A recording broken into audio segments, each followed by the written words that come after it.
গল্পতরু চ্যানেলে আপনাদের সাথে আছি আমি রাজ। পড়ছিলাম কার্ল আর্মস্ট্রং-এর Muhammad a biography of the prophet. পড়ছি এর দ্বিতীয় পর্ব। গোত্রীয় নীতিমালা নির্দিষ্ট কিছু কারিগরি ও সামাজিক দক্ষতার পাশাপাশি ব্যক্তিগত গুণাবলীও দাবি করত এবং এগুলো খুব যত্নের সঙ্গে শিক্ষা দেয়া হতো। পেনিনসুলার আরবগণ বরাবরই যাযাবর ছিল। ওদের জীবনযাত্রাকে সম্ভব করে তোলা উট আমাদের বর্তমান সময়ের ২,০০০ বছর আগে পোষ মানানো হয়েছিল। পানি মজুদ রাখার অসাধারণ ক্ষমতার অধিকারী এই পশুটি অবিশ্বাস্য গতিতে মরুভূমির ওপর দিয়ে দীর্ঘ পথ অতিক্রম করতে পারে। মূলত ফার্টাইল ক্রিসেন্টের অপেক্ষাকৃত সভ্য এলাকার আরবরা কৃষিকাজ করত। যাতায়াতের জন্য পশুপালনের দীর্ঘ অভিজ্ঞতার পর কিছু সংখ্যক বেপরোয়া আরব খরা বা শুষ্ক মৌসুমে ঊষর বিরান প্রান্তরে পাড়ি জমায়। এরকম বৈরী পরিস্থিতিতে জীবিকার খোঁজ করা নিষ্ঠুর নিয়তির বিরুদ্ধে বিদ্রোহ আর অবজ্ঞা প্রকাশের সামিল।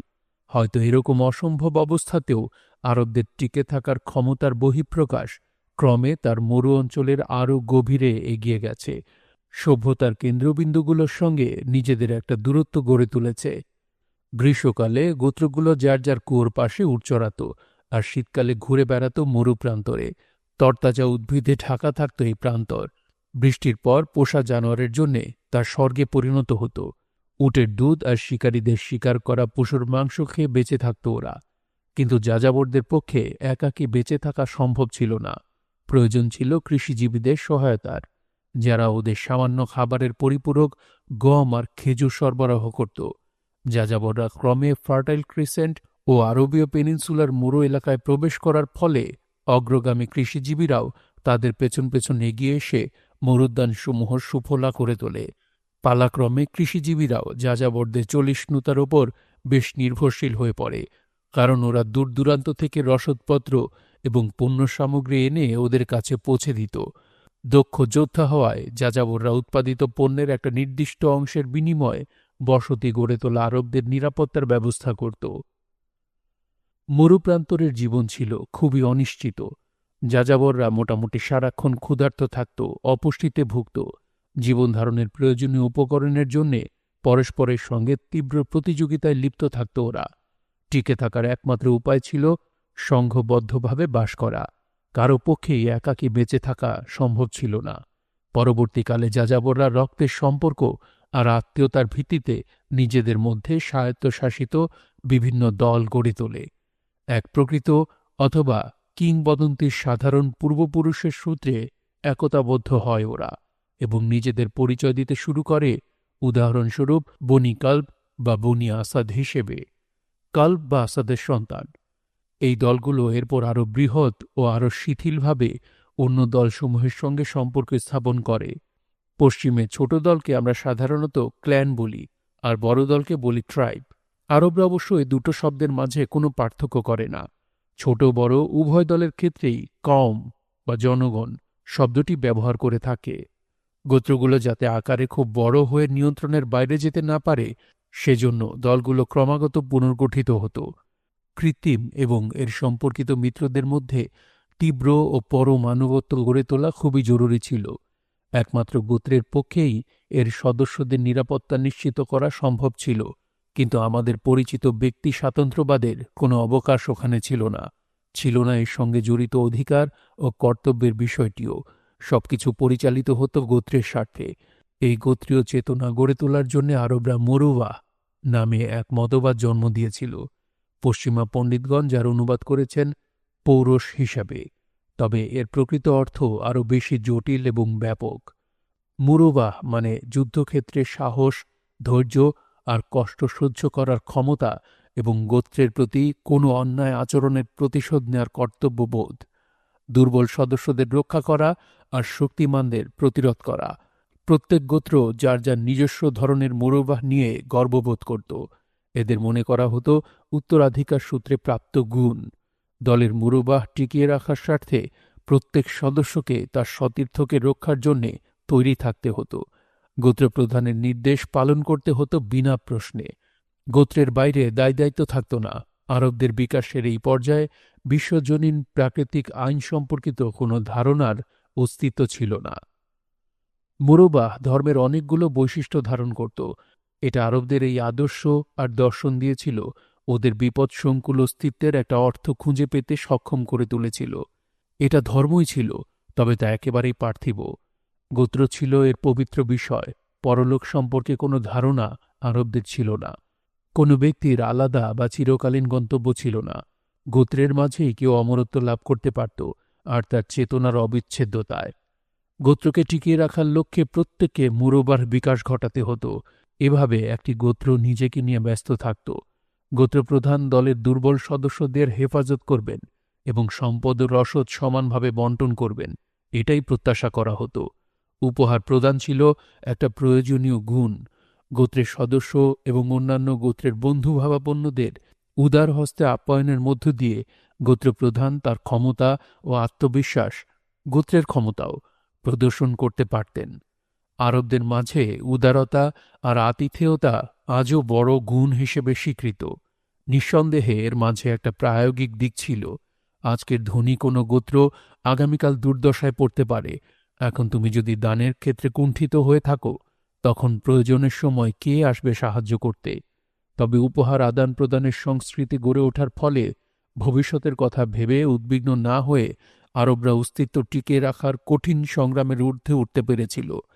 এতে করে জীবনযাত্রার জন্যে জরুরি বস্তুর অনটনপূর্ণ কোনো এলাকায় রসদপত্রের প্রতি এক ধরনের উদাসীনতা গড়ে উঠেছিল।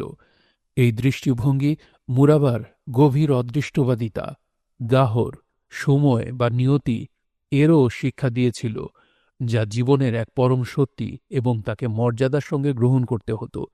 কিছু কিছু দুর্যোগকে যদি মানুষ অনিবার্য বলে স্বীকার করে না নিত, তাহলে জীবন ধারণ অসম্ভব হয়ে পড়ত। আরবরা তাই দৃঢ়ভাবে বিশ্বাস করত যে মানুষের জীবনের মেয়াদ আজল। বৃদ্ধি বা খাদ্য ও রসদের পর্যাপ্ত ব্যবস্থা করার কোনো উপায় নেই, অর্থাৎ রিজিক। গোত্র এবং এর সদস্যদের রক্ষা করার জন্যে গোত্রপ্রধানকে প্রত্যেকটা আঘাতের বদলা নিতে প্রস্তুত থাকতে হতো। কেন্দ্রীয় কোনো কর্তৃপক্ষ প্রয়োগ করতে পারে এমন সাধারণ আইনের অনুপস্থিতিতে সামান্য সামাজিক নিরাপত্তা নিশ্চিত করার একমাত্র উপায় ছিল রক্তাক্ত বিবাদ বা প্রতিহিংসা। জীবন ছিল সস্তা, মানুষ হত্যায় কোনো পাপ ছিল না। কেবল স্বগোত্রীয় বা মিত্রদের কাউকে হত্যা অন্যায় বলে গণ্য হতো। ঘাতক গোত্রের কাউকে হত্যার মাধ্যমে প্রত্যেক গোত্রকে তার কোনো সদস্যের হত্যার প্রতিশোধ গ্রহণ করতে হতো। একমাত্র এভাবেই গোত্রপ্রধান তার গোত্রের সদস্যদের নিরাপত্তা বিধান করতে পারতেন। প্রতিশোধ নিতে ব্যর্থ হলে তার কওমকে কেউ শ্রদ্ধা করত না এবং শাস্তির ভয় না করেই গোত্রীয় সদস্যদের নির্বিচারে হত্যা করত। যেহেতু আরবে তখন ব্যক্তির পক্ষে কোনো চিহ্ন না রেখে অদৃশ্য হয়ে যাওয়া খুব সহজ ছিল, তাই ঘাতককেই শাস্তি দিতে হবে এমন কোনো নিয়ম ছিল না। তার পরিবর্তে আক্রমণকারী গোত্র সমান সংখ্যক সদস্য হারিয়ে দুর্বল হয়ে পড়ত। এখানেই আমরা সবচেয়ে স্পষ্টভাবে গোত্রীয় মানসিকতার প্রকাশ দেখতে পাই। এসব ক্ষেত্রে একটি গোত্রের একজন সদস্য আরেক গোত্রের একজন সদস্যের সমান।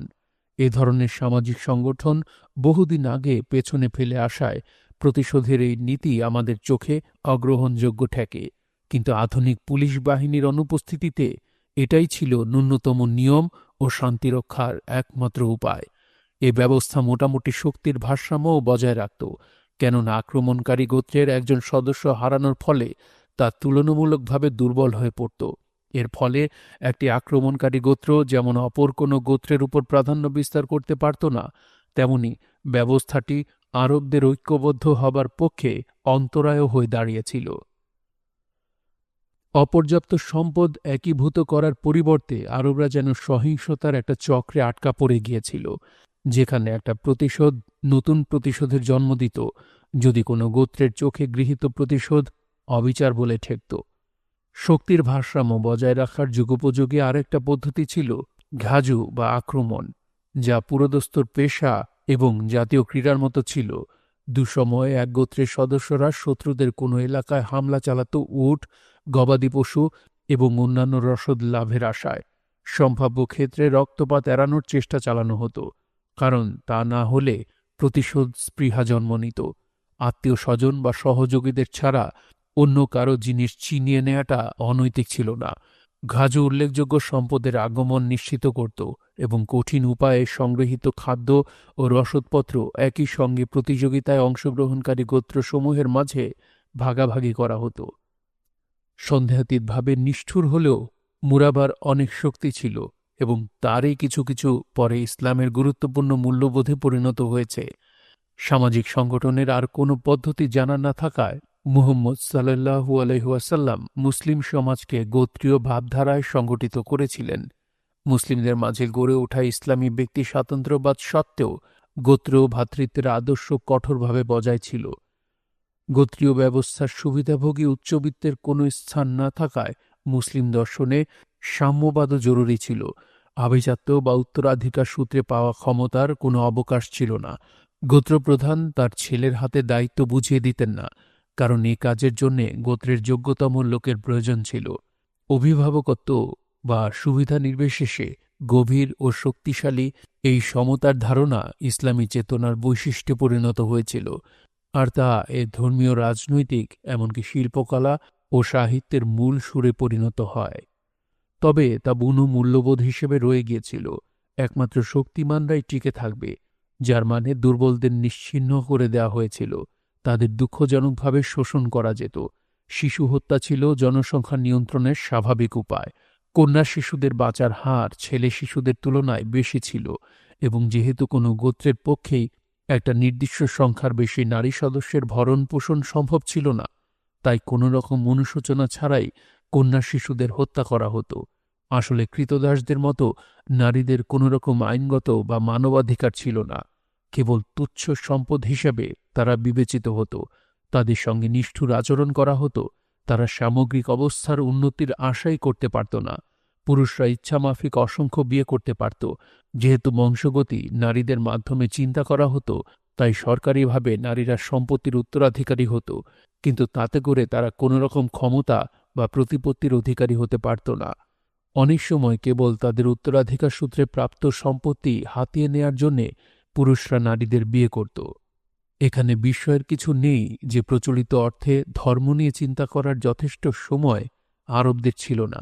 পুরোহিত বা ওঝাদের মতো কোনো দল পোষার ক্ষমতা ছিল না তাদের, যারা গোত্রের পৌরাণিক কাহিনীর জন্ম দিয়ে থাকে। সে জায়গায় কবিরা গোত্রের মহিমা বর্ণনা করে গান গাইত, যা ছিল আরবদের সবচেয়ে মূল্যবান গুণ। বিভিন্ন পংক্তিতে তাকে অমরত্ব দান করত। দেবতার কাহিনী, তাদের মহাজাগতিক যুদ্ধের বর্ণনা এবং এসব কিংবদন্তি বা গল্পে তাদের আত্মার জটিল গতি নিয়ে মাথা না ঘামিয়ে গোত্রের বিভিন্ন যুদ্ধ আর সাফল্য বর্ণনা করত কবিরা। বিপর্যয় ভুলিয়ে দিত আর গোত্র সদস্যদের মুরাবার বিশেষত্ব অনুধাবনে সাহায্য করত। কবিতা ছিল খুব গুরুত্বপূর্ণ এক নৈপুণ্য। আরবরা একে বেশ গুরুত্ব দিত। পেনিনসুলায় নিরক্ষরতা যেহেতু ব্যাপক ছিল, তাই কবিরা তাদের কবিতা উচ্চস্বরে পাঠ করত। তারা অনুভব করত জিনের পৃথিবীতে ঘুরে বেড়ানো এক ধরনের আত্মা আসর হয়েছে। আর সত্যিকার অর্থে কবিতাকে কেবল অতি মানবীয়ই মনে করা হতো না, বরং এর জাদুকরী ক্ষমতা আছে বলে বিশ্বাস ছিল। অনুপ্রাণিত কোনো কবির অভিশাপ শত্রুর ওপর মারাত্মক প্রভাব বিস্তার করতে পারত। অপার্থিব শক্তির কবলে পড়ার অনুভূতি আরবে আধিভৌতিক অভিজ্ঞতার সাধারণ একটা বিষয় ছিল। আরবের কবি অন্যান্য সম্প্রদায়ের পুরোহিত বা পয়গম্বরদের নানা দায়িত্ব পালন করত। গোত্রের অবচেতন আশা আকাঙ্ক্ষাকে ভাষা দিত সে। লোকে যখন তার কথা শুনত, তখন যেন নিবিড়ভাবে আপন কণ্ঠস্বরই শুনতে পেত। ফলে আরবদের সামাজিক ও রাজনৈতিক জীবনে কবিদের অবস্থান খুব গুরুত্বপূর্ণ ছিল। বলা হয়ে থাকে যে তারা আমাদের সমাজের সংবাদপত্রের মতো দায়িত্ব পালন করত, তথ্যপ্রবাহ নিশ্চিত করত এবং ঘটনা প্রবাহের ব্যাখ্যা অন্যান্য গোত্রের কাছে পৌঁছাত, যা প্রচারণা লড়াইতে গুরুত্বপূর্ণ হয়ে উঠত। অবশ্য আরও কিছু অলৌকিক ক্ষমতাপ্রাপ্ত ব্যক্তি ছিল, যারা মুহাম্মদ সাল্লাল্লাহু আলাইহি ওয়াসাল্লামের কালে এতটা সম্মানের অধিকারী ছিল না।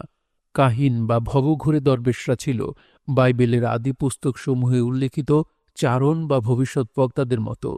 তারা সামাজিক অর্থে পয়গম্বর ছিল না, বরং অনেকটা ছিল গণকের মতো। কারো উট হারিয়ে গেলে বা ভবিষ্যৎ জানার জন্যে এদের শরণাপন্ন হতো। কাহিনরা প্রায়শই অজ্ঞতা আড়াল করার জন্যে দ্ব্যর্থবোধক কথাবার্তার আশ্রয় নিত, ফলে সামঞ্জস্যহীন বা দুর্বদ্ধ সুরে আবৃত্তি করত তারা। আমরা দেখব কেবল মুহাম্মদ সাল্লাল্লাহু আলাইহি ওয়াসাল্লামের কাহিনদের প্রতি কোনো আগ্রহ ছিল না। তিনি তাদের ভবিষ্যৎবাণীকে তুচ্ছ, অমঙ্গলময় আর অর্থহীন মনে করতেন। তবে আরবদেরও আধ্যাত্মিক জীবন ছিল এবং তার গুরুত্ব ছিল ওদের কাছে অপরিসীম। বিভিন্ন স্থানকে পবিত্র বলে গণ্য করা হতো। উপাসনা গৃহ ছিল, যেগুলোয় নির্দিষ্ট প্রাচীন দেবতার অধিষ্ঠান ছিল, যাকে কেন্দ্র করে পূজা আর্চা চলত। এইসব উপাসনা গৃহের মাঝে সবচেয়ে গুরুত্বপূর্ণ ছিল কাবা। পবিত্র কুয়ো জমজমের কাছে এর অবস্থান। চৌকো গ্রানিট বক্সের মতো উপাসনালয়টি ছিল অত্যন্ত প্রাচীন। ধ্বংস হয়ে যাওয়া অন্যান্য সৌধ আর উপাসনালয়ের মতো ছিল দেখতে। এর পূর্ব কোণে স্থাপিত ছিল কৃষ্ণ পাথর, যা সম্ভবত কোনো এককালে মহাকাশ থেকে ছুটে আসা কোনো উল্কাপিণ্ড ছিল, যা পৃথিবী ও স্বর্গের যোগসূত্র স্থাপন করেছে। মুহাম্মদ সাল্লাল্লাহু আলাইহি সাল্লামের সময় কাবাগৃহ আনুষ্ঠানিকভাবে দেবতা হুবালের জন্য নির্দিষ্ট ছিল। বর্তমান জর্ডানে অবস্থিত নাবাতিয়ান রাজ্য থেকে যার আমদানি হয়েছিল আরবে।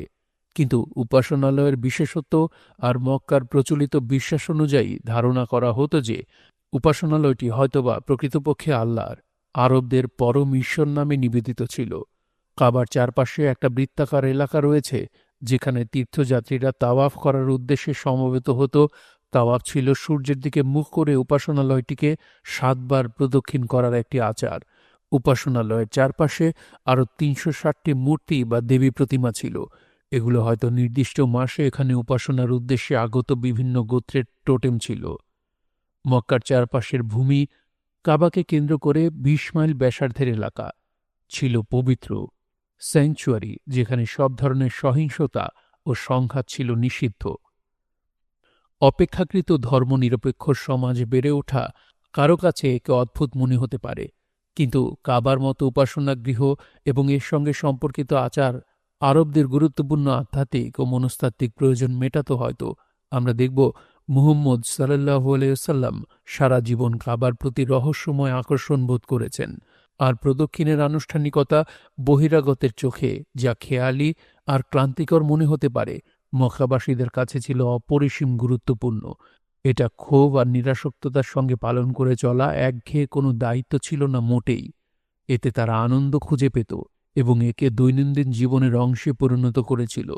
সারাদিন সফল শিকার শেষে বাড়ি ফেরার আগে আনন্দের সঙ্গে কাবাগৃহকে ঘিরে একবার চক্কর মেরে যেত।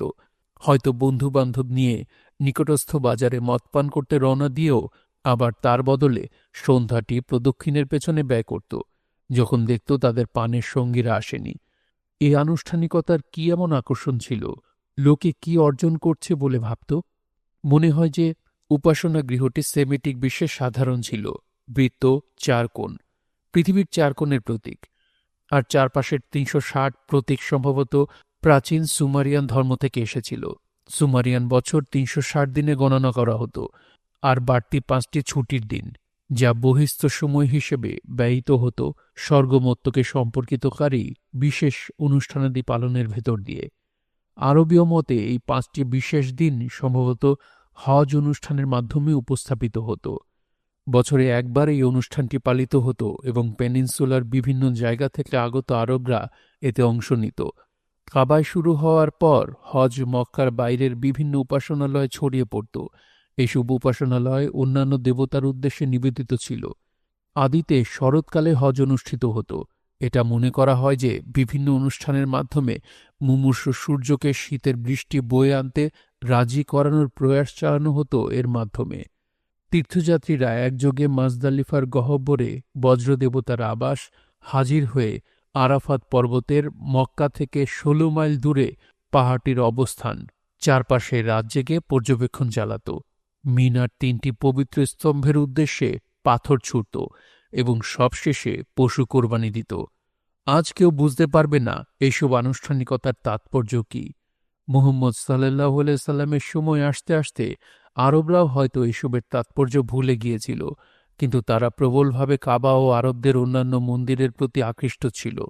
ভক্তির সঙ্গেই আচার অনুষ্ঠান পালন করে যেত। আমাদের সবারই একান্ত একটা জায়গার প্রয়োজন রয়েছে, যেখানে একাকী সময় কাটানো যায়। তাতে আমরা আরও গোছালো এবং সৃজনশীল হয়ে উঠতে পারি।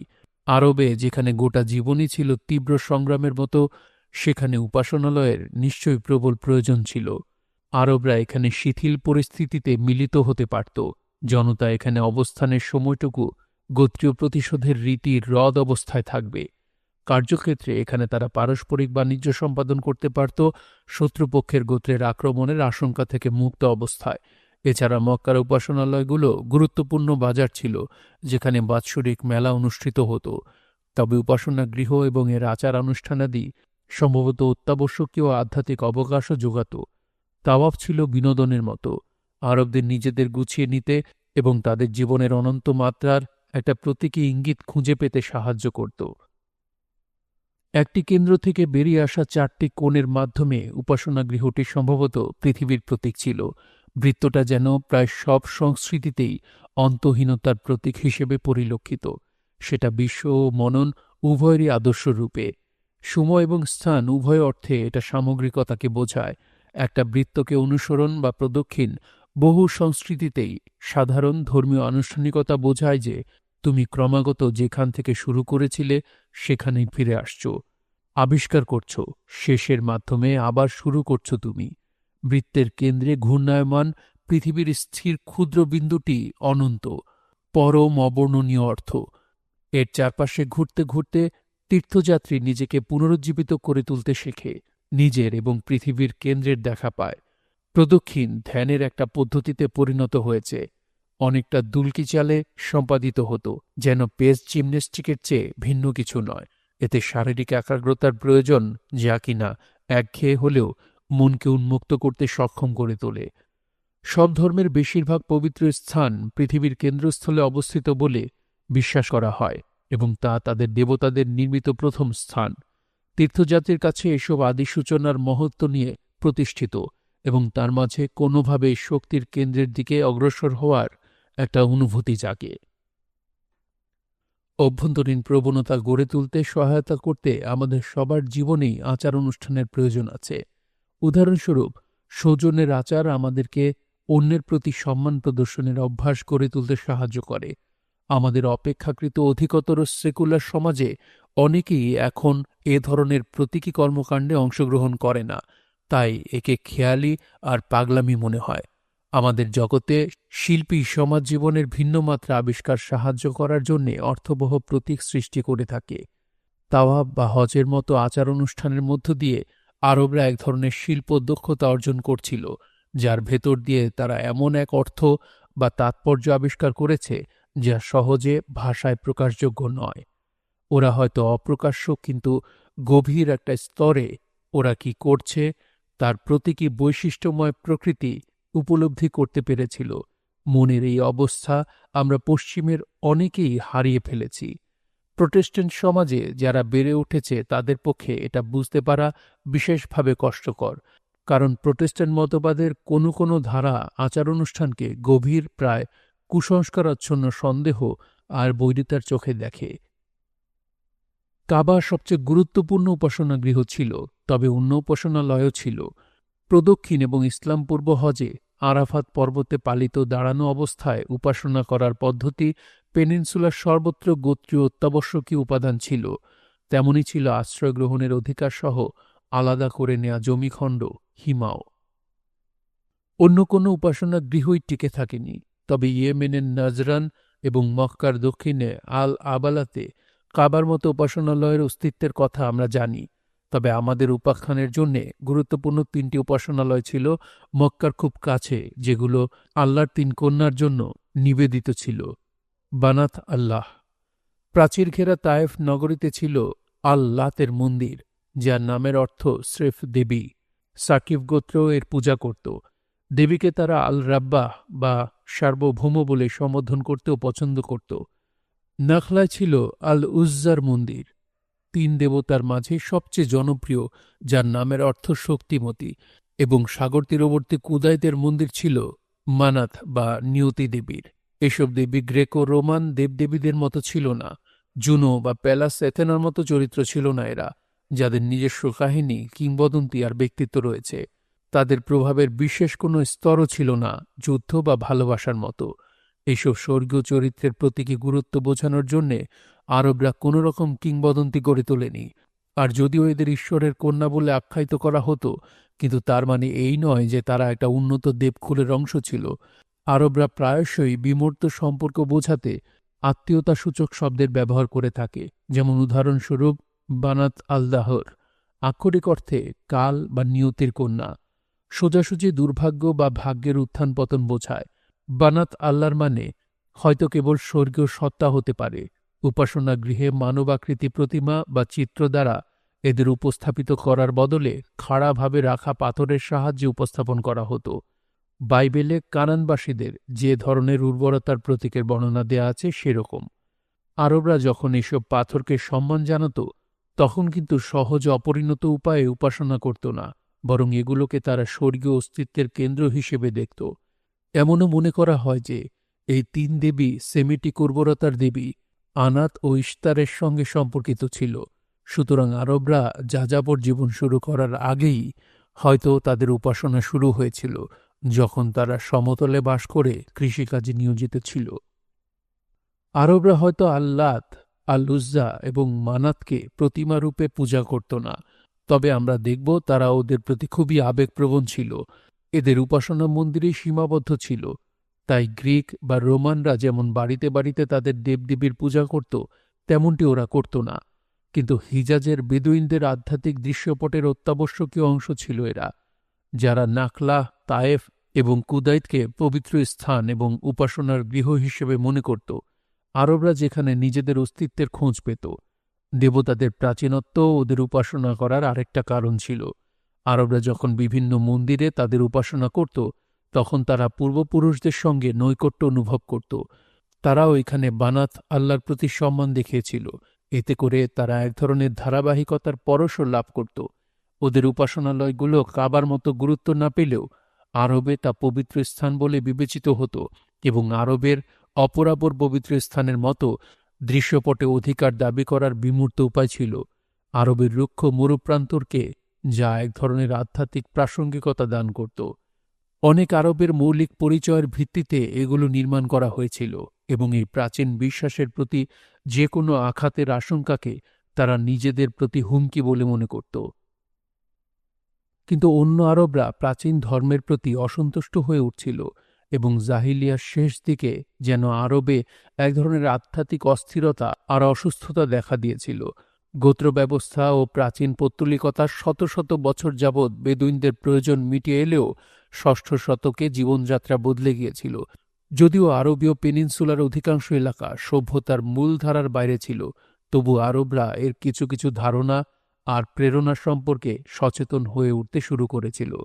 কেউ কেউ যেন ইহজীবনের পরে অন্য জীবনের অস্তিত্ব সম্পর্কিত ধর্মীয় ধারণা সম্পর্কেও জানতে পেরেছিল, যা উদাহরণস্বরূপ ব্যক্তির পরলৌকিক নিয়তিকে মূল্যবান করে তুলেছিল। গোত্রীয় ব্যবস্থার সাম্প্রদায়িক ধ্যান ধারণার সঙ্গে এর মিল কোথায়? সভ্য এলাকার সঙ্গে ব্যবসা বাণিজ্যে নিয়োজিত আরবরা মনকাড়া গল্প বয়ে আনছিল। কবিদের মুখে মুখে ফিরছিল সিরিয়া আর পার্সিয়ার চমকপ্রদ বর্ণনা। তবে এও মনে করা হতো যে আরবরা হয়তো এ ধরনের ক্ষমতা আর জাঁকজমকের আশা করতে পারে না। গোত্র ব্যবস্থার ফলে তাদের পক্ষে স্বল্প পরিমাণ সম্পর্ক একত্রিত করে ঐক্যবদ্ধভাবে দুনিয়ার মুখোমুখি হওয়া অসম্ভব হয়ে পড়েছিল, যা সম্পর্কে ওদের ধারণা ছিল আবছা। গোত্রগুলো যেন অন্তহীন সংঘাত আর প্রতিহিংসার চক্রে ঘুরপাক খেয়ে মরছিল। একটা রক্তবিবাদ অনিবার্যভাবে আরেকটা বিবাদের জন্ম দিত। একই সময়ে ব্যক্তি স্বাতন্ত্র্যবাদের নতুন জ্ঞান অস্পষ্টভাবে সাম্প্রদায়িক রীতিনীতিকে ধ্বংসের মুখে ঠেলে দিচ্ছিল। কিন্তু সবচেয়ে বেশি উন্মূল ধারণা জন্ম নিয়েছিল স্থায়ী বসতি স্থাপনকারী আরবদের মনে। ষষ্ঠ শতকে একটা গোত্র দক্ষিণ আরবের এক সংঘাতময় এলাকা থেকে ইয়াথ্রিবের মরুদ্যানে অভিবাসী হয়ে ওখানকার ইহুদি গোত্রসমূহের আশপাশে বসতি গড়ে। এখানে কৃষিকাজে সফল হয় তারা, কিন্তু এটা বুঝতে পারে যে আরবরা বিস্তৃত অঞ্চল জুড়ে ঘুরে না বেরিয়ে পরস্পরের কাছাকাছি বসবাস করলে গোত্র ব্যবস্থার কার্যকর থাকে না। সপ্তম শতকের শুরুর দিকে গোটা মরুদ্যান যেন সহিংসতা আর যুদ্ধবিগ্রহের দুষ্টচক্রে আটকা পড়েছিল। কিন্তু মক্কার কুরাইশ গোত্র, এই গোত্রের 570 খ্রিস্টাব্দের দিকে মুহাম্মদ সাল্লাল্লাহু আলাইহি ওয়াসাল্লাম জন্মলাভ করেন। আরবের সবচেয়ে শক্তিশালী গোত্রে রূপান্তরিত হয়েছিল। আরও বেশি দুর্বোধ্য এবং অস্থিরতায় আক্রান্ত হয়েছিল এটা, কারণ তারা আবিষ্কার করেছিল নাগরিক জীবনযাপনের ক্ষেত্রে পুরনো ধ্যান ধারণা আর কাজে আসছে না। পঞ্চম শতকের শেষের দিকে কুরাইশরা মক্কায় বসতি গড়ে তোলে। ওদের পূর্বপুরুষ কুসাই, তার ভাই জুহরা এবং চাচা তাইম উপাসনা গৃহের পাশে মক্কা উপত্যকায় বসতি স্থাপন করেন। অপর এক চাচার ছেলে মখজুম এবং তার চাচাতো ভাই জুমাহ ও সাহম কুসাইদের সঙ্গে বসতি করেছিলেন।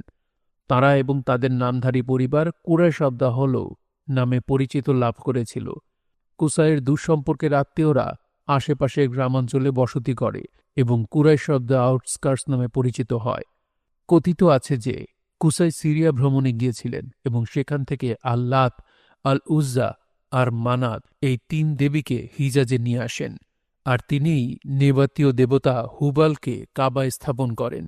শক্তি আর কৌশলের মিলিত এক লড়াইয়ের ভেতর দিয়ে কুরাইশরা মক্কার নিয়ন্ত্রণ লাভে সক্ষম হয়েছিল এবং পবিত্র আস্থা রাখতে ব্যর্থ বলে বিবেচিত এর হেফাজতকারী গোত্র খুজাহকে বহিষ্কার করে দিয়েছিল। কুসাইয়ের মৃত্যুর পর তার ছেলে আবদ আদ্দার এবং আবদ মানাফ স্পষ্টতই বিবাদে লিপ্ত হন এবং তাদের এই বিরোধের জের উত্তর পুরুষের মাঝে প্রবাহিত হয়ে মুহাম্মদ সাল্লাল্লাহু আলাইহি সাল্লামের সময় পর্যন্ত মক্কার অভ্যন্তরীণ রাজনীতিকে প্রভাবিত করে চলে। আবদ আদ্দার ছিলেন কুসাইয়ের সবচেয়ে প্রিয় ছেলে এবং মখজুম, সাহম, জুমাহ তাদের চাচা, আদি এবং পরিবার তাকে সমর্থন যোগাত। তারা আহলাফ বা কনফেডারেট নামে পরিচিত হতে থাকেন। কুসাইয়ের কনিষ্ঠ পুত্র আবদ মানাফ উত্তরাধিকারের দাবি তুলে ধরেন এবং ভাস্তে আসাদ, জুহরাহ এবং সম্মানিত আল হারিস ইবনে ফিহরের সমর্থন লাভ করেন। কাবায় সুগন্ধি ভর্তি এক গামলা হাত ডুবিয়ে তারা চুক্তিতে উপনীত হয়েছিলেন বলে মুতায়বান বা সেন্টেড ওয়ান নামে পরিচিত লাভ করেছিলেন, কিন্তু কোনো পক্ষই ব্যাপক সংঘাতে জড়াতে রাজি ছিল না। ফলে একটা আপোষ রফায় পৌঁছানো গিয়েছিল, যার ফলে আবদ আদ্দার এবং কনফেডারেটরা নামমাত্র সুবিধা বজায় রাখলেও মূল ক্ষমতা চলে গিয়েছিল আবদ মানাফ এবং সেন্টেড ওয়ানদের হাতে। তাদের উত্তরাধিকারীরা পুরনো এই মৈত্রী বজায় রাখার ব্যাপারে আগ্রহী ছিল। পশুপালনের প্রাচীন পেশার পাশাপাশি ব্যবসা বাণিজ্য শুরু করেছিল কুরাইশরা। দীর্ঘমেয়াদী ব্যবসায়িক কার্যক্রম পরিচালনার জন্য মক্কার অবস্থান ছিল লাকসই। কাবার সম্মান বা মর্যাদা প্রত্যেক বছর হজ উপলক্ষে বহু আরবকে টেনে আনত, আর স্যাংচুয়ারির সৃষ্ট পরিবেশও ব্যবসায়ের উপযোগী ছিল। আরবদের দুটো প্রধান বাণিজ্য পথের মাঝখানে সুবিধাজনক জায়গায় ছিল মক্কার অবস্থান। হিজাজ রোড, লোহিত সাগরের পূর্ব উপকূল বরাবর এগিয়ে যাওয়া এ পথটি ইয়েমেনকে সিরিয়া, প্যালেস্টাইন ও ট্রান্স জর্ডানের সঙ্গে সংযুক্ত করেছিল, আর নজদ রোড যা ইয়েমেনকে ইরাকের সঙ্গে সংযুক্ত করেছিল। কুরাইশরা অত্যন্ত সফল হয়ে উঠেছিল। এলাকার বেদুইনদের সঙ্গে সুসম্পর্ক স্থাপনের মাধ্যমে নগরীর নিরাপত্তা নিশ্চিত করে তুলেছিল ওরা। যাযাবররা কুরাইশদের তুলনায় দক্ষ যোদ্ধা ছিল। সামরিক সহায়তার বিনিময়ে তারা মক্কার বিভিন্ন প্রতিষ্ঠানের অংশীদারি পেয়েছিল। হিলম নামে পরিচিত এক চতুর হিসাবী রাষ্ট্রযন্ত্র পরিচালনার কৌশল চর্চার মাধ্যমে ষষ্ঠ শতকে কুরাইশরা আরবের মহাশক্তিতে পরিণত হয়। ওরা উপলব্ধি করতে পেরেছিল যে পরাশক্তির হাতে শোষিত হওয়া চলবে না, তাই দক্ষিণের রাজ্যের ভাগ্যবরণ এড়াতে পার্সিয়া ও বাইজান্টিয়ামের যুদ্ধের কঠোর নিরপেক্ষতা বজায় রাখে। কিন্তু ৫৬০ খ্রিস্টাব্দের দিকে বাইজান্টাইনদের সঙ্গে সম্পর্কের অবনতি ঘটে। দক্ষিণ আরব তখনও আবিসিনিয়ার একটা প্রদেশ ছিল। আবিসিনিয়া ছিল আবার বাইজান্টিয়ামের করদ রাজ্য। আব্রাহা, দক্ষিণ আরবের আবিসিনীয় গভর্নর, মক্কার বাণিজ্যিক সফলতায় সম্ভবত ঈর্ষান্বিত হয়ে উঠেছিল। নগরী আক্রমণ করার প্রয়াস পেয়েছিল সে। এই ঘটনাটি কিংবদন্তি অলঙ্কারে ভূষিত হয়েছে। তবে মনে করা হয় যে কুরাইশদের সাফল্যের ক্ষেত্রে কাবার গুরুত্ব আব্রাহা বুঝতে পেরেছিল। তীর্থযাত্রীদের দক্ষিণ আরবে নিয়ে যেতে এবং সেই সুবাদে ব্যবসার আকার বাড়ানোর লক্ষ্যে সানায় ডোরাকাটা মার্বল পাথরের একটা খ্রিস্টান গির্জা নির্মাণ করেছিল সে। বলা হয়ে থাকে, যখন সে মক্কার উপকণ্ঠে শিবির ফেলে তার প্রতিজ্ঞা ছিল কাবা ধ্বংস করার, কিন্তু নগরীর দ্বারপ্রান্তে আসা মাত্র তার সেনাবাহিনী যেন মহাব্যাধিতে আক্রান্ত হয়ে পশ্চাদপসারণে বাধ্য হয়। এই নাটকীয় রক্ষাপ্রাপ্তি কুরাইশদের চোখে অলৌকিক ঘটনা হিসেবে প্রতিভাত হয়। আবেসিনিয়ানরা তাদের সঙ্গে একটা হাতি নিয়ে এসেছিল। মক্কাবাসীরা বিশাল দেহী অদ্ভুত দর্শন প্রাণীটিকে দেখে বিস্ময়ে অভিভূত হয়ে যায়। পরবর্তীকালে এটা বলা হতে থাকে যে নগরীর বাইরের পবিত্র এলাকায় আসার পর হাতিটি হাঁটু গেড়ে বসে পড়ে এবং সামনে বাড়তে অস্বীকৃতি জানায়। এরপর ঈশ্বর উপকূল থেকে এক ঝাঁক পাখি পাঠিয়ে দেন। পাখিগুলো আবিসিনীয়দের ওপর বিষাক্ত পাথর নিক্ষেপ করে, যার ফলে তারা প্রকাশ্যে বেরিয়ে আসতে বাধ্য হয়। হাতির এই ঘটনাটি কুরাইশদের কাছে অপরিসীম গুরুত্বপূর্ণ হয়ে উঠেছিল। মুহাম্মদ ইবনে ইসহাক মুহাম্মদ সাল্লাল্লাহু আলাইহি সাল্লামের প্রথম জীবনীকার যেমন ব্যাখ্যা করেছেন, অলৌকিক ঘটনার পর বেদুইনরা কুরাইশদের দারুণ শ্রদ্ধার চোখে দেখতে শুরু করে। তারা বলতো, ওটা ঈশ্বরের জাতি, ঈশ্বর ওদের পক্ষে লড়াই করেছেন আর শত্রুপক্ষের আক্রমণ ব্যর্থ করে দিয়েছেন। হাতির গল্প মুহাম্মদ সাল্লাল্লাহু আলাইহি সাল্লামকেও আলোড়িত করেছিল। কোরআনে ১০৫ নম্বর সূরায় যার পুনরাবৃত্তি করা হয়েছে। এ ঘটনার পর কুরাইশরা তাদের স্বাধীনতা বজায় রাখার ব্যাপারে অত্যন্ত যত্নবান হয়ে ওঠে। সপ্তম শতকের শুরুর দিকে যাযাবর জীবনে যা কল্পনারও অতীত ছিল, তার চেয়েও অনেক বেশি ধনী হয়ে গিয়েছিল তারা। স্বভাবতই সম্পদ আর পুঁজিবাদের মুক্তি দেখতে পেয়েছিল তারা, যেন এগুলোই তাদের দারিদ্র্য আর বিপদ থেকে উদ্ধার করেছে, দিয়েছে ঈশ্বর সম নিরাপত্তা। তারা আর ক্ষুধায় কাতর ছিল না, শত্রু গোত্রের আক্রমণে ব্যতিব্যস্তও নয়। অর্থ আমরা দেখব প্রায় ধর্মীয় মূল্য পেতে শুরু করেছিল, কিন্তু আগ্রাসী পুঁজিবাদ প্রাচীন সাম্প্রদায়িক গোত্রীয় মূল্যবোধের সঙ্গে মানানসই ছিল না। স্বাভাবিকভাবেই তা এক ধরনের বলগাহীন লোভ আর ব্যক্তি স্বাতন্ত্র্যবাদে উৎসাহ জুগিয়েছিল। বিভিন্ন ক্ল্যান তীব্র প্রতিযোগিতায় লিপ্ত ছিল। মুহাম্মদ যখন কিশোর, তখন তারা দুটো প্রধান দলে ভাগ হয়ে যায়। দুর্বল ক্ল্যানগুলোর কিছু কিছু, হাশিমের ক্ল্যানসহ, মুহাম্মদের জন্ম এ দলেই, অন্যদের মতো সমৃদ্ধি অর্জন করতে পারেনি। তাদের মাঝে দেয়ালে পিঠ থেকে যাওয়ার অনুভূতি জেগে উঠেছিল। প্রাচীন গোত্রীয় মূল্যবোধ অনুযায়ী সমভাবে সম্পদ ভোগ করার পরিবর্তে ব্যক্তি পর্যায়ে সম্পদ গড়ে উঠতে শুরু করেছিল। এতিম আর বিধবাদের অধিকার হরণ করছিল তারা, এদের সম্পদ কুক্ষিগত করছিল। দুর্বল ও নারীদের প্রতি মনোযোগ দেওয়া হচ্ছিল না, প্রাচীন রীতি অনুযায়ী যেটা করা উচিত ছিল। নব অর্জিত সমৃদ্ধি প্রচলিত মূল্যবোধের সঙ্গে সম্পর্কচ্যুতি ঘটিয়েছিল এবং ব্যর্থ কুরাইশদের অনেকেই এক ধরনের ভ্রান্তি আর সর্বস্বান্ত বোধে আক্রান্ত হয়েছিল। স্বাভাবিকভাবেই অধিকতর সফল ব্যবসায়ী, ব্যাংকার আর অর্থ যোগানদাতারা নতুন ব্যবস্থায় খুবই খুশি ছিল। প্রায় ধর্মীয় উদ্দীপনার সঙ্গে তারা উগ্রভাবে আরও সম্পদ আরোহণে মেতে উঠেছিল। যাযাবর জীবনের দরিদ্র অবস্থা থেকে মাত্র ২ প্রজন্ম সময়ের ব্যবধানে তারা বিশ্বাস করতে শুরু করেছিল যে অর্থ আর পণ্য সামগ্রী তাদের রক্ষা করতে সক্ষম, এবং যত বেশি সম্ভব এসব জিনিস সংগ্রহে আগ্রহী হয়ে উঠেছিল। কিন্তু তরুণ প্রজন্মের কেউ কেউ ক্রমশ মোহমুক্ত হয়ে উঠেছিল। তারা যেন নগরীরই অসুস্থ আর অস্থির আধ্যাত্মিক ও রাজনৈতিক অবস্থার নতুন সমাধান খুঁজে বেড়াচ্ছিল। একথা প্রায় বলা হয়ে থাকে যে ইসলাম মরুভূমির ধর্ম, কিন্তু কথাটা সত্যি নয়।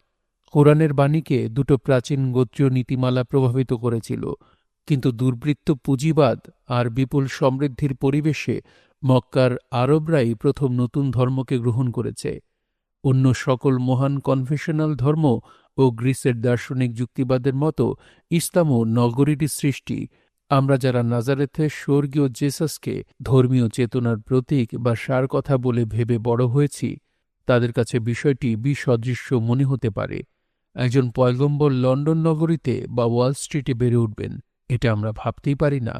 কিন্তু হিন্দু ধর্ম, জৈন ধর্ম, কনফুসিয়ানবাদ সবই বাণিজ্য এলাকায় বিকশিত হয়েছে।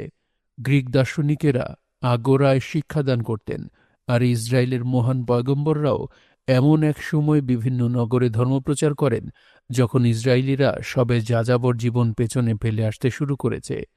এই বিশ্ব ধর্মগুলো নাগরিক জীবনের বাণিজ্যিক আবহে গড়ে উঠেছে এমন এক সময়ে যখন ব্যবসায়ীরা একসময় কেবল রাজা, অভিজাত মহল আর পুরোহিত সমাজের হাতে থাকা ক্ষমতার একটা অংশ কেড়ে নিতে শুরু করেছিল। নতুন সমৃদ্ধি ধনী গরিবের মাঝের ব্যবধানের দিকে মানুষের মনোযোগ আকর্ষণ করছিল। সামাজিক ন্যায় বিচারের সমস্যা নিয়ে উদ্বিগ্ন হয়ে উঠেছিল তারা। সকল ধর্মীয় মহান নেতা এবং পয়গম্বরগণ এসব বিষয় নিয়ে মাথা ঘামিয়েছেন এবং নিজস্ব বিশেষ সমাধানের উপায় বলেছেন।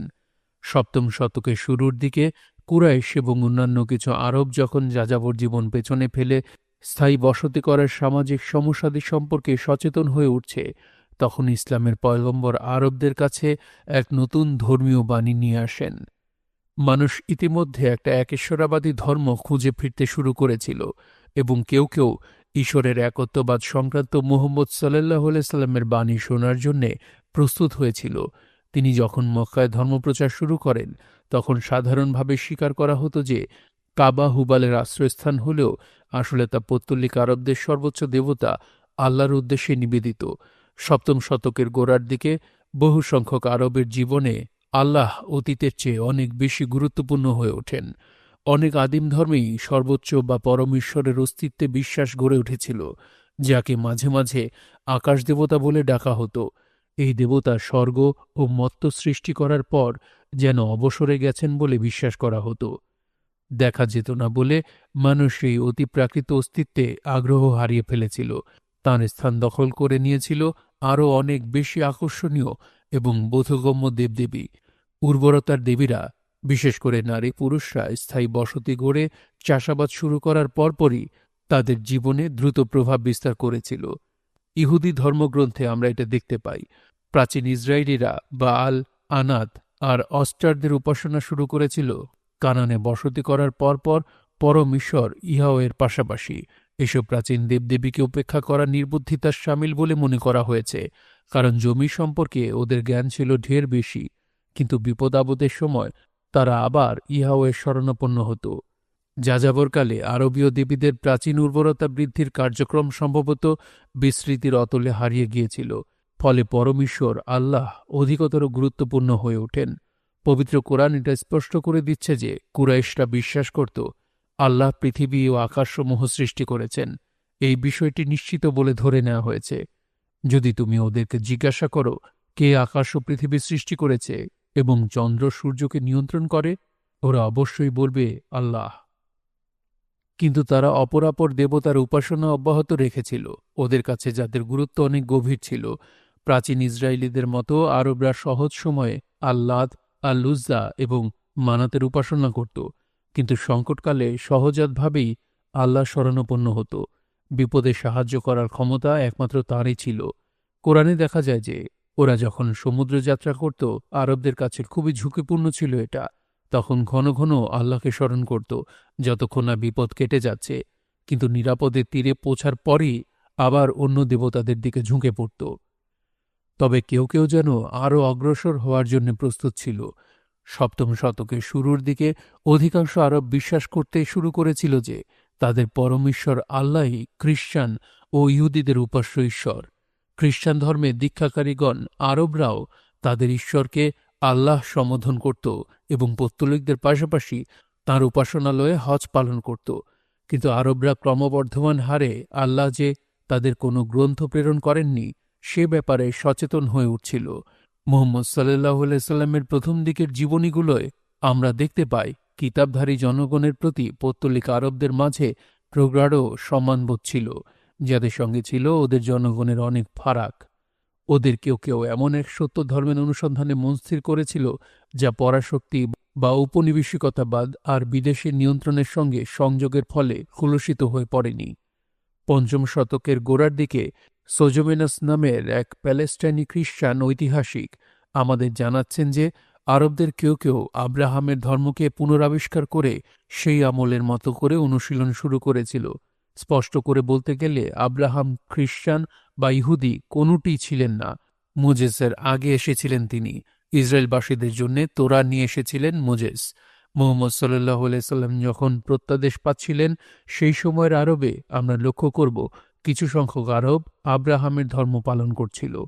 জীবনী গ্রন্থে ইবনে ইসহাক আমাদের জানাচ্ছেন মুহাম্মদ সাল্লাল্লাহু আলাইহি সাল্লাম তার মিশন শুরু করার অব্যাহতির আগে কুরাইশদের 4 জন সদস্য কাবায় মূর্তি পূজা থেকে নিজেদের বিরত রাখার সিদ্ধান্ত নেন। তারা সত্য ধর্ম অনুসন্ধানে ব্রতী হয়েছিলেন। এক গোপন চুক্তিতে উপনীত হন তারা এবং স্বগোত্রীয়দের উদ্দেশ্যে বলেন, ওরা পিতা আব্রাহামের ধর্মকে অপবিত্র করেছে আর এক পাথরকে ঘিরে চক্কর দিচ্ছে যেটা মূল্যহীন। এর শোনার, দেখার, কারো ক্ষতি বা সাহায্য করার ক্ষমতা নেই। একটা ধর্ম অনুসন্ধান করো তোমরা, বলেছেন তারা। কারণ ঈশ্বরের দোহাই তোমাদের কোনো ধর্ম নেই। সুতরাং তারা হানিফা বা আব্রাহামের ধর্মের খোঁজে পথে প্রান্তরে ছড়িয়ে পড়েছিলেন। কোনো কোনো পশ্চিমা পণ্ডিত যুক্তি দেখান যে ক্ষুদ্র হানিফায়াহ গোত্র আসলে একটা ধর্মীয় কিংবদন্তি, জাহিলিয়ার শেষ পর্যায়ের আধ্যাত্মিক অস্থিরতার প্রতীকী রূপ, ঐতিহাসিক বাস্তবতা নয়। তবে এর বাস্তব ভিত্তি নিশ্চয়ই ছিল। 4 জন সদস্যের মধ্যে 3 জন সদস্য মুহাম্মদ সাল্লাল্লাহু আলাইহি সাল্লামের জীবনে মিশে গিয়েছিলেন এবং তার ঘনিষ্ঠ সহচরে পরিণত হয়েছেন, এবং চতুর্থ জন উসমান ইবনে আল হুয়রেত মুহাম্মদের বয়স যখন বিশেষ কোঠায়, তখন মক্কার একজন গুরুত্বপূর্ণ ব্যক্তি ছিলেন। তিনি ছিলেন কুরাইশ বণিক। খ্রিস্টান ধর্মে দীক্ষা লাভ করে স্বগোত্রীয় লোকদের তাকে রাজা হিসেবে মেনে নেওয়ার জন্য আহ্বান জানিয়েছিলেন। তিনি প্রতিশ্রুতি দেন যে বাইজেন্টাইনদের সঙ্গে সহজ শর্তে ব্যবসা করার ব্যবস্থা করবেন, যারা সম্ভবত মক্কাকে করদ রাজ্য হিসেবে পেতে চেয়েছিল। তার প্রস্তাব সরাসরি প্রত্যাখ্যাত হয়। সকল আরবদের মতো কুরাইশরাও রাজতন্ত্রের ধারণার ঘোরতর বিরোধী ছিল। অন্যতিন হানিফ মুসলিমদের সূচনাকালে সুপরিচিত ছিলেন। উবায়দুল্লাহ ইবনে জাহশ ছিলেন মুহাম্মদ সাল্লাল্লাহু আলাইহি সাল্লামের চাচাতো ভাই। তিনি ইসলাম ধর্ম গ্রহণ করেও পরে আবার খ্রিস্ট ধর্মে দীক্ষা নেন। পরবর্তী অধ্যায়ে আমরা আরও দেখব যে ওয়ারাকা ইবনে নওফলও খ্রিস্টান হয়েছিলেন। তিনি ছিলেন মুহাম্মদ সাল্লাল্লাহু আলাইহি সাল্লামের প্রথম স্ত্রীর চাচাতো ভাই এবং তার বিশ্বাস অনুযায়ী ঈশ্বরের কাছ থেকে প্রত্যাদেশ প্রাপ্তির সময় মূল্যবান প্রেরণা জুগিয়েছিলেন। কিন্তু কিংবদন্তির এই গোত্রের সর্বশেষ সদস্যটি আজীবন সন্ধানী রয়ে যান এবং স্বীকৃত কোনো ধর্মমতই গ্রহণ করেননি। জায়েদ ইবনে আমর কেবল কাবায় উপাসনাই বন্ধ করেননি, তিনি পৌত্তলিকতার একজন উচ্চকণ্ঠ সমালোচক ছিলেন বলেও শোনা যায়। তার সৎ ভাই খাত্তাব ইবনে নুয়াফেল গোঁড়া পৌত্তলিক ছিলেন। জায়েদের দেবীদের প্রতি অশ্রদ্ধা আর ধর্মদ্রোহী আচরণে এতই ক্ষিপ্ত হয়ে উঠেছিল যে শেষ পর্যন্ত তাকে শহর ছাড়তে বাধ্য করেছিল। বলা হয়ে থাকে, উগ্র পৌত্তলিকদের একটা দল গঠন করে মক্কার উপকণ্ঠের পাহাড় সারি প্রহরা দেওয়ার ব্যবস্থা করেছিল সে, যাতে আত্মগোপনের স্থান থেকে জায়েদ উপাসনা গৃহে আসতে না পারেন। ফলে জায়েদ হিজাজ ত্যাগ করে সত্য ধর্মের সন্ধানে সভ্য দেশগুলো ঘুরে বেড়াতে শুরু করেছিলেন। ইরাকের মাসুল থেকে শুরু করে সিরিয়া পর্যন্ত যান তিনি। পথে যেখানে মং বা রাব্বির দেখা পেয়েছেন, সেখানেই আব্রাহামের খাঁটি ধর্মের কথা জানতে চেয়েছেন।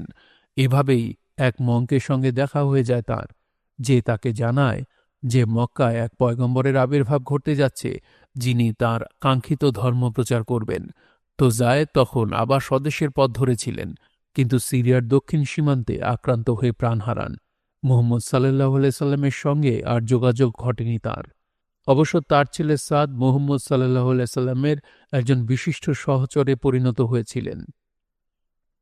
কাহিনীটি শিক্ষামূলক, অলঙ্কারপূর্ণ ভাষায় সেই সময়ে কিছু আরবদের অনুসন্ধিৎস চেতনার প্রকাশ ঘটেছে।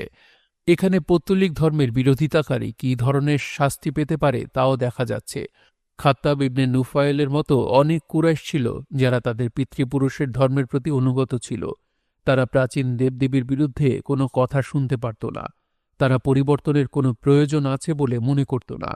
কাবার ধর্ম যথেষ্ট অর্থবোধক ও নাগরিক কুরাইশদের একতার কেন্দ্রবিন্দু ছিল তা। আমরা দেখব খাত্তাবের ছেলে উমর প্রবলভাবে তার বাবার প্রাচীন ধর্মের প্রতি ভালোবাসাকে মূল্য দিতেন, কিন্তু বিকল্প ধর্মের আকাঙ্ক্ষা রয়ে গিয়েছিল।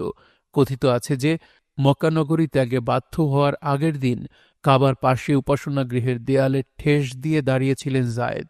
প্রদক্ষিণরত কুরাইশদের উদ্দেশ্যে তিনি বলেছিলেন, হে কুরাইশগণ, যার হাতে জায়েদের জীবন, তার দোহাই, আমি ছাড়া তোমাদের মধ্যে আর কেউই আব্রাহামের ধর্মের অনুসরণ করছে না।